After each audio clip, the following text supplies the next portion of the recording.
Hello friend, welcome to my YouTube channel let's play with stock market. बात करेंगे NMDC के बारे में, जो कि भारी गिरावट देखने को मिली है और काफ़ी सारे रिटेलर ऊपरी लेवल पे फंसे हुए हैं फ्रेंड्स। और देखा जाए तो एनएमडीसी जो कि मेटल सेक्टर का ये स्टॉक्स है, और मेटल सेक्टर की मैं बात करूं तो हमें फ्राइडे के दिन भारी गिरावट देखने को मिल गई थी।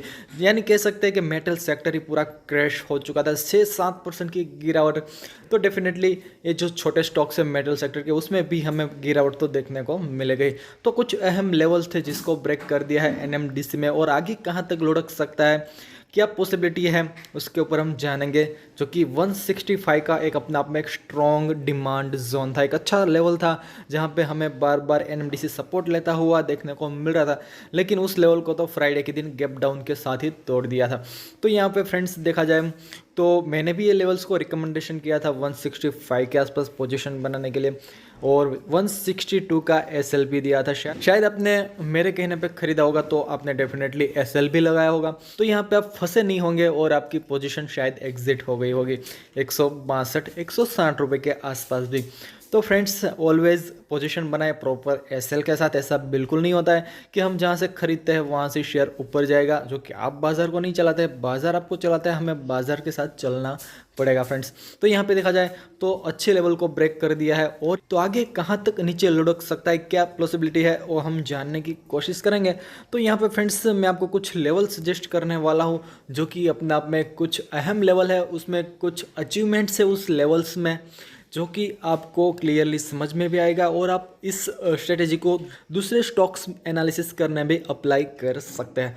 तो यहाँ पे मैं चार्ट्स को वीकली टाइम फ्रेम पे ओपन करना चाहूँगा। तो जैसा कि फ्रेंड्स यहाँ पे मैंने कुछ लाइनें भी ड्रॉ करके रखी है, और जैसा कि यहाँ पे आप देख सकते हैं, यहाँ पे दो डिमांड जोन हमें देखने को मिल रहे हैं। एक तो डिमांड जोन यहाँ पे है जो कि तकरीबन 120 से 125 रुपये के आसपास, और उसके ऊपर एक दूसरा डिमांड जोन यहाँ पे है जो कि 130-135 के आसपास के लेवल निकल के आ रहे हैं। तो ये दोनों डिमांड जोन में काफ़ी बढ़िया अचीवमेंट्स है। जैसा कि आप देख सकते हैं, एक स्ट्रॉन्ग सप्लाई जोन यहाँ पे आप देख सकते हैं, बड़ी गिरावट देखने को मिलती है इसी लेवल के आसपास से, तकरीबन 130 से ये लुढ़क कर आ चुका था तकरीबन 60 रुपये के आसपास, 60 रुपये तक की एक गिरावट, और फिर यहाँ पे काफ़ी टाइम तक साइडवेज मोमेंटम देखने को मिला। फिर इसी लेवल के आसपास से तेज़ी देखने को मिली तकरीबन 70 रुपये के आसपास से, और 70 से तकरीबन 200 रुपये का एक बढ़िया अपमूव देखने को मिला।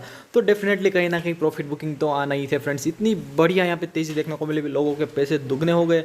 तो यहाँ पे डेफिनेटली जो बड़े इन्वेस्टर है और जिसमें पेशेंस है पोजीशन को होल्ड करने का, जो लंबी अवधि के इन्वेस्टर है, उन्हीं लोगों ने यहाँ पे प्रॉफिट तो बुकिंग आनी ही थी। तो यहाँ पे वही लोग फंसे जिन लोगों ने ऊपरी लेवल पे पोजीशन बनाई है, जिसने 200 रुपये, 170, 180 और जिसने 165 पे भी पोजीशन बनाए हैं, वो भी यहाँ पे फंसे हुए हैं। ये लोग क्यों फंसे हुए? क्योंकि इन लोगों ने एसएल नहीं लगाया, इसलिए वो लोग फंसे हुए हैं फ्रेंड्स। तो अगर आपने भी एसएल नहीं लगाया होगा तो आपको गलती का एहसास हुआ होगा कि नहीं, मैंने एसएल नहीं लगाया इसलिए मैं फंसा हुआ हूँ। तो फ्रेंड्स, ऑलवेज पोजीशन बनाए और एसएल के साथ ही पोजीशन बनाए, ऐसे मैं हर बार आपको सलाह देता हूँ। तो यहाँ पे जो ख़राब से ख़राब सिचुएशन हमें देखने को मिल सकती है, वो मैं आपको बता दूं तो 120 रुपये तक लुढ़कने के चांसेस है। अगर फ्रेंड्स मेटल सेक्टर ने सपोर्ट नहीं किया, जो कि metal sector all time high पे है, टाटा स्टील जैसे दिग्गज स्टॉक्स ऑल टाइम हाई पे ट्रेड कर रहे थे, तो इन स्टॉक्स में तो प्रॉफिट बुकिंग आ नहीं थी फ्रेंड्स। तो ये लोग यहाँ पे गिरेंगे, बड़ी गिरावट देखने को मिलेगी दिग्गज स्टॉक्स में, सेक्टर में। तो कहीं ना कहीं छोटे स्टॉक्स भी हमें लुढ़कते हुए नज़र आएंगे ही। तो यहाँ पे ख़राब से ख़राब सिचुएशन जो हो सकती है वो 120 तक लुढ़क सकता है। लेकिन फ्रेंड्स, यहाँ पे जो बढ़िया लेवल है वो 130-135 के आसपास का है, बढ़िया डिमांड जोन है। इसी डिमांड जोन ने एक अचीवमेंट्स किया है, जो कि सप्लाई जोन को ख़त्म किया है। इसी डिमांड जोन ने सप्लाई जोन को ख़त्म किया है, यहाँ से 200 प्लस के मोमेंटम देखने को मिले हैं। तो यहाँ पे कहीं ना कहीं जो इंस्टीट्यूशन है वो यहाँ पे पोजीशन बनाने के लिए रेडी है फ्रेंड्स, इस लेवल के आसपास। यहाँ पे उसके पेंडिंग ऑर्डर है ही, जो कि प्राइस ने यहाँ से मोमेंटम दिखाया है। तो मुझे लगता है कि इसी लेवल के आसपास आपको एनएमडीसी संभलता हुआ नज़र आ सकता है। 130-135 के आसपास मुझे लगता है कि आप फ्रेश पोजीशन भी बना सकते हैं, लेकिन उस टाइम पे भी प्रॉपर एसएल के साथ ही पोजीशन बनाए। आपका जो रिस्क कैपिटल है उसके हिसाब से फ्रेंड्स आप एसएल लगा सकते हैं, और ख़रीदारी 130-135 के आसपास बनाई है, जो कि मेटल सेक्टर में मुझे लगता है कि थोड़ा दबाव देखने को मिलेगा। तो एनएमडीसी नीचे की तरफ लुढ़कता हुआ आपको डेफिनेटली नज़र आएगा, और हो सकता है कल आपको रिकवरी भी देखने को मिले, लेकिन कोई अच्छी रिकवरी तो बिल्कुल नज़र नहीं आएगी। हो सकता है 2-3 रुपये की रिकवरी देखने को मिले, लेकिन फिर से ऊपर से ही हमें गिरावट देखने को मिल सकती है फ्रेंड्स। सेल ऑन राइस की स्ट्रेटजी के साथ यहाँ पे सेलिंग प्रेशर आ सकता है फ्रेंड्स, क्योंकि इंपॉर्टेंट लेवल्स को ब्रेक किया है। तो डेफिनेटली हो सकता है कि फिर हमें 160 के आसपास निकलता हुआ एनएमडीसी नज़र आए, फिर वहाँ से हमें गिरावट देखने को मिले और फिर नीचे के लेवल के आसपास आपको लुढ़कता हुआ नज़र आ सकता है। तो ऐसा भी पॉसिबल है, ऐसा बिल्कुल नहीं है कि नीचे की तरफ कंटिन्यू रुकेगा, एक बार ऊपर जाएगा फिर नीचे की तरफ आ सकता है, ऐसा भी पॉसिबल है फ्रेंड्स। तो जो मैंने आपको बताया उसको आप फॉलो कीजिए, प्रॉपर लेवल पे पोजीशन बनाइए और एसएल तो बिल्कुल लगाना ही है फ्रेंड्स। जो कि 165 का भी बढ़िया लेवल था, लेकिन वो लेवल नहीं चला क्योंकि सेक्टर नहीं चला, सेक्टर के ऊपर दबाव हो गया, मार्केट क्रैश हो गया फ्रेंड्स, पूरा सेक्टर ही क्रैश हो गया। तो फिर अच्छे लेवल भी आप ब्रेक होते हुए नज़र आते हैं, लेकिन उसमें आपको बचना है तो आपको एसएल तो डेफिनेटली लगाना ही पड़ेगा फ्रेंड्स।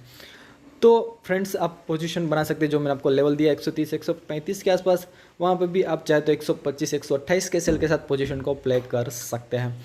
और ऊपर की तरफ रिसेंटली 160 और लंबी अवधि के इन्वेस्टर है तो 250 और 300 तक के भी टारगेट दिखाने का दम बिल्कुल रखता है एनएमडीसी फ्रेंड्स। तो लंबी अवधि के लिए होल्ड करें, बार बार चार्ट ओपन करके ना देखें। लंबी अवधि के इन्वेस्टर हैं तो 1 महीने में एक बार देखें, 2 महीने में एक बार देखें, तभी आप यहाँ पे पेशेंस के साथ पोजीशन को होल्ड कर पाएंगे फ्रेंड्स। क्योंकि बाजार में अप एंड डाउन तो होता ही रहता है, नीचे आता है 1-2 दिन, फिर ऊपर जाता है, फिर नीचे, ऊपर नीचे, ऐसा तो होता ही रहता है। अगर आप बार बार मार्केट ओपन करके देखोगे तो कहीं ना कहीं आप पेशेंस के साथ होल्ड नहीं कर पाओगे और लॉस बुक करके एग्जिट हो जाओगे और उसके बाद ही स्टॉक चलेगा। और ऐसा भी काफ़ी बार होता है कि हम एग्जिट करते तो उसके बाद स्टॉक चलता है और हम जब खरीदते हैं तभी वहाँ से गिरावट देखने को मिलते हैं। जो कि गिरावट क्यों होती है? क्योंकि हम ऊपरी लेवल पे पोजीशन बनाते हैं, जहाँ पे रेजिस्टेंस लेवल होते हैं, जहाँ सप्लाई जोन होते हैं, वहाँ पे हम पोजीशन बनाते हैं और वहाँ से गिरावट देखने को मिलते हैं। तो ऑलवेज बाइंग कीजिए डिमांड जोन में, सपोर्ट लेवल पे पोजीशन बनाइए एसएल के साथ, तभी आप पैसा बना पाओगे बाजार में से।